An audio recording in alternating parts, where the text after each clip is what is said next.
Historically and through all of our history and science books, we believe that life was created by a comet or an asteroid hitting the surface of Earth. In the same way, it also wiped out the dinosaurs. On a long enough timeline, the Earth will certainly be impacted by an asteroid at some point in the future. In the recent past, there has been major impacts on the order of a small nuclear weapon being detonated in Siberia. This was the Tunguska event. A 50-meter-wide comet fragment exploded and flattened about 80 million trees. For 1999 RQ-36, the target of the OSIRIS-REx mission, we've determined that there's on the order of a 1 in 1,000 chance of this body hitting the Earth sometime in the 22nd century. It's one of the most potentially hazardous asteroids in the solar system. The greatest threat to our existence isn't climate change, but asteroids, which is why the next 72 hours will be very interesting for our planet, because right now, an asteroid bigger than the MCG is heading towards us at 13 meters a second. Are you serious? Are you literally serious? Asteroids! Well, there are people freaking out right now, folks, that September 23rd or 24th, the Earth is potentially going to get hit with a massive, catastrophic, apocalyptic, cataclysmic asteroid deep impact. Now, wait a minute. Everybody calm down. Calm down. Go ahead and make some more coffee and just relax. We're gonna die. We're all gonna die!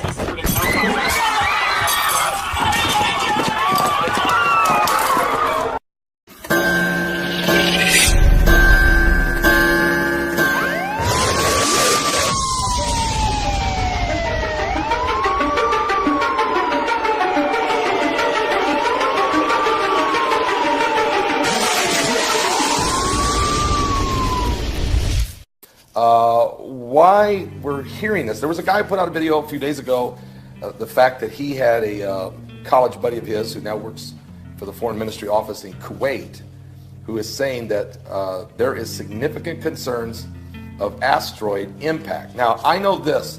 I reported it earlier, I forgot when, a few days ago, that China discovered an asteroid. They call it 2009 ES. That's about a mile wide, and it is headed in our direction. They didn't tell us when it was coming, how close to the Earth it would go by, what other debris is flowing along with it, but they do mention it as a concern. They even call it a killer asteroid. Now, what we've understand is, I went to NASA and checked it out. NASA does recognize this asteroid. They confirm it exists, 2009 ES, but they're very vague in the information. They don't give us any approximate time of arrival or going by the Earth or how close. Keeping that one kind of quiet. I don't know why. Now, here's what I do know.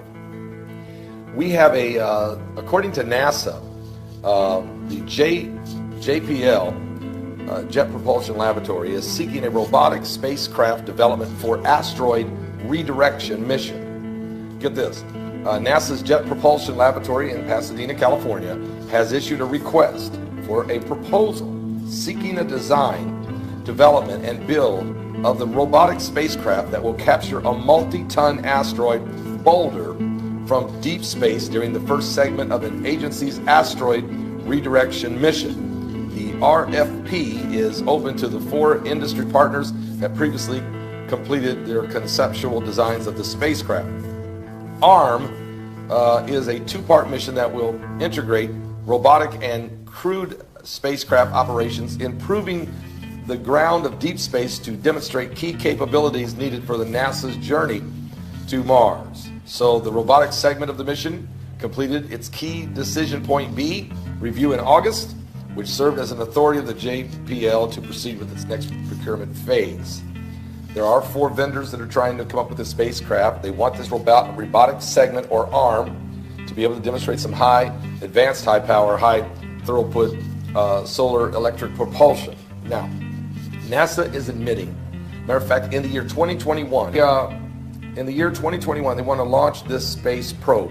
They want to send it up to a major asteroid, pick a boulder up off the asteroid, and then ride alongside the asteroid, hoping that the gravitational pull will be just enough to nudge the asteroid in a little bit, redirecting it so that when it goes by the Earth, it will not pose any threat. So obviously NASA knows there are certain asteroids headed in our direction. The Bible tells us we will have 2 deep impacts. That's not a fairy tale. This is a prophecy. It is going to happen. When, I don't know. But I have a feeling that the elitists do know.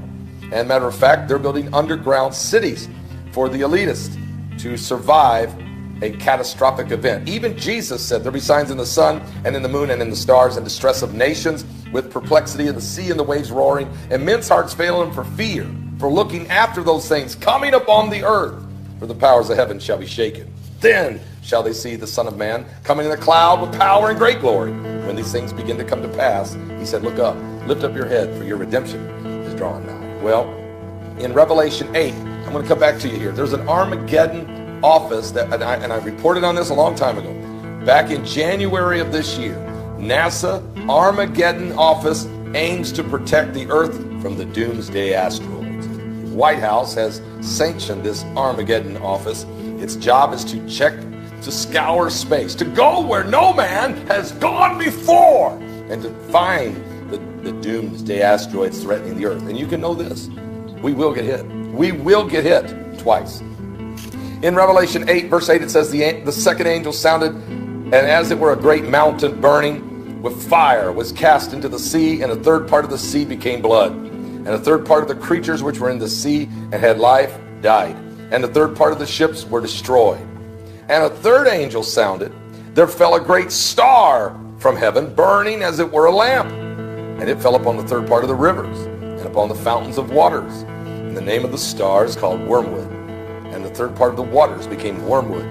And many men died of the waters, because they were made bitter or poisonous from radiation from a deep impact. So there's going to be two of them. One's going to hit sea, one's going to hit land. They are going to happen. Here's the situation. We don't know the day, the hour when Christ is coming, and we really don't know, at least we don't know, us little people, we don't know when they're going to impact the Earth, but we know they're going to. And so does NASA, and so do all of the scientists. And little by little, they're leaking out concerns. And what's causing the heavens to shake? What's bringing this galactical belt of asteroids and meteorites? Is it Planet X? Is it Nibiru? Is it the dwarf star? Is it planet number 9? Is it planet 7X? Call it whatever you want to. Is this what's going to bring about the doomsday effect? The world won't come to an end from both of the impacts, but you'll think it has. Are you saved? Trust me on this one. You don't want to be left behind. And we could have some deep impacts. Matter of fact, I believe we will have some deep impacts before Christ returns. This thing is getting close. And as far as this week, September 23rd or 4th, I don't think you have to worry about that. But you better get things right with God.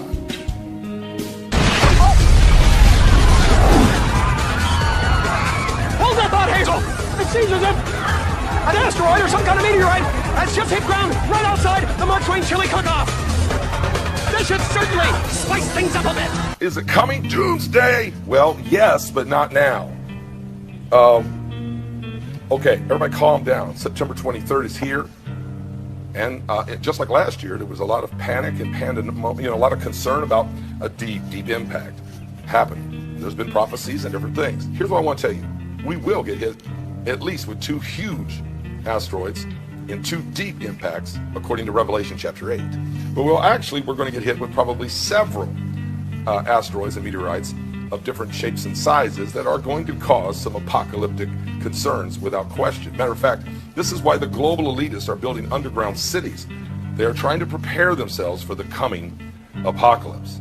Now, you are going to see some things. Matter of fact, let me just tell you this. Right now, NASA says there are 1,730 potentially hazardous asteroids that they're aware of. And last night, there were 22 fireballs that were seen in the skies. And so we also know that there's an Armageddon office at the White House, and that Russia is working, their scientists working on a nuclear space technology to try to blast incoming dangerous asteroids into space and blow it into millions of pieces. We know that NASA's announced that in the year 2021 they're going to send up a space probe and go find one of the asteroids that they've identified that's still way out there, and they're going to try to grab a boulder off of it and then let that probe ride along beside this asteroid, letting the gravitational pull nudge it off its track. We know that the Chinese have just announced last week that they've identified the asteroid 2009 ES, and they call it, it's huge, and and they call it a killer asteroid. So, and here's what Jesus said about all these events. He was asked the question about the signs of the end times and what will be the sign of your coming, the end of the world, and what should we look for. And there's going to be false Christ and false prophets shall rise, and there's going to be all kinds of wars and rumors of wars, and nation shall rise against nation and kingdom against kingdom. But then in Luke 21:11 he says this, and great earthquakes shall be in diverse places, and famines and pestilences and fearful sights and great signs shall there be from heaven. All right? Fearful sights and great signs will be in the heavens or in space, and nothing could be more fearful than an asteroid on its way. Matter of fact, here's what Jesus also said, same chapter, Luke 21.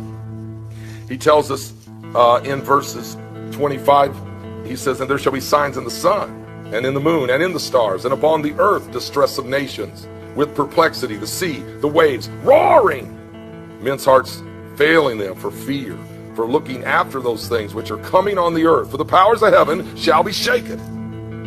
All right, so there's a whole lot of shaking going on. There is inbounding asteroids without question. But here's the good news.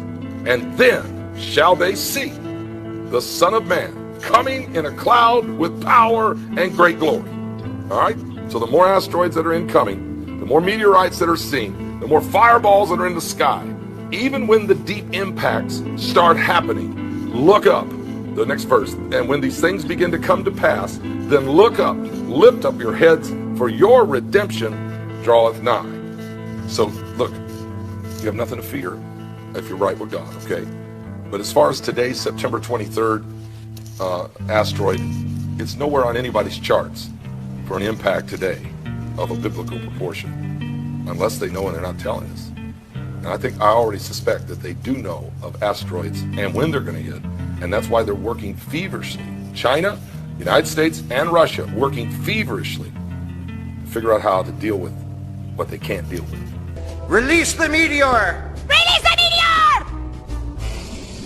Oh, no way! Right in a Kanyigin! There is an asteroid discovered in December 2004 called Apophis, named for the Egyptian god of death and darkness. It was named only after its trajectory was identified to intersect that of Earth. Had that not been the case, we would not have named it Apophis. We could name it like Tiffany or something, or Bambi, something not threatening. This one was headed towards Earth, Apophis. All right. Once you discover an asteroid, you got to wait a little while to get enough of a segment of its orbit to calculate what the full orbit will be, to know if it will come in harm's way. So, we did that. We, the community. I wasn't the one. We got peeps who do this, okay? So, we get the orbit. Turns out, in the year 2029, the month of April, the 13th of April, a Friday, Apophis will come so close to Earth that it will dip below our orbiting communication satellites. And it is the size of the Rose Bowl. It'll be the largest, closest thing we have ever observed to come by Earth. Now, of course, a much bigger asteroid took out the dinosaurs, but we weren't around at the time. So this is in the era of observing the cosmos with technology. This will be the closest, biggest thing we'll ever see come by. Now, the orbit we now have for it is uncertain enough, because these things are hard to measure and hard to get an exact distance for. The orbit is uncertain enough, so we cannot tell you exactly where that trajectory will be. We know it won't hit Earth. We know it'll be closer than the orbiting satellites. There is a range, a 600-mile zone. We call it the keyhole. If the asteroid goes through the middle of that keyhole, it will hit the Earth 13 years later. It will hit the Earth. 500 kilometers due west of Santa Monica. So it doesn't matter where it goes through that keyhole. Now, that's if it goes through the center. If it goes through other places within that keyhole, then the contact point shifts further into the Pacific or closer towards North America. Yes. Okay? But if it goes through the center, it hits the Pacific Ocean, plunges down into the Pacific to a depth of 3 miles, at which point it explodes, cavitating the Pacific in a hole that's 3 miles wide, 3 miles deep. That will send a tsunami wave outward from that location. That's 50 feet high, 5 stories.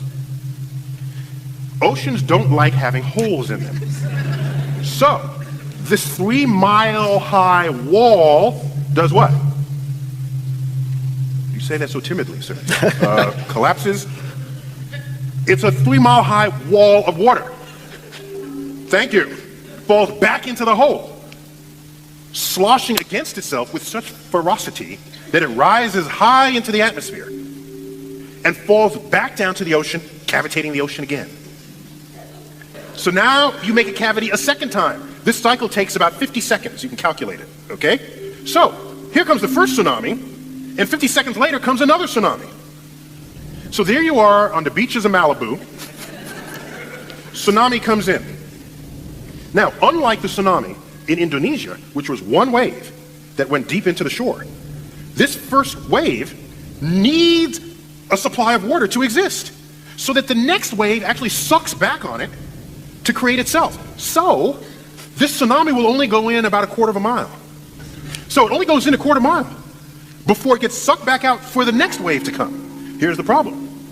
Whatever was there on the coastline is now brought back out to sea. And the next tsunami brings it back to the shore.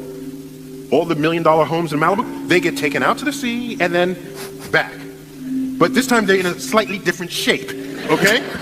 And so what happens is all the artificial stuff, all the houses, the factories, they get churned into this ablative force that sandblasts the entire west coast of North America clean. So have a nice day for that. But this makes sense. I'm sorry, I said 13 years after 2020, I misspoke. It's April 13th, 2029, and if it threads the keel, it will hit Earth April 13th, 2036. So it's a 7 year. You're my lucky meteor. Right on.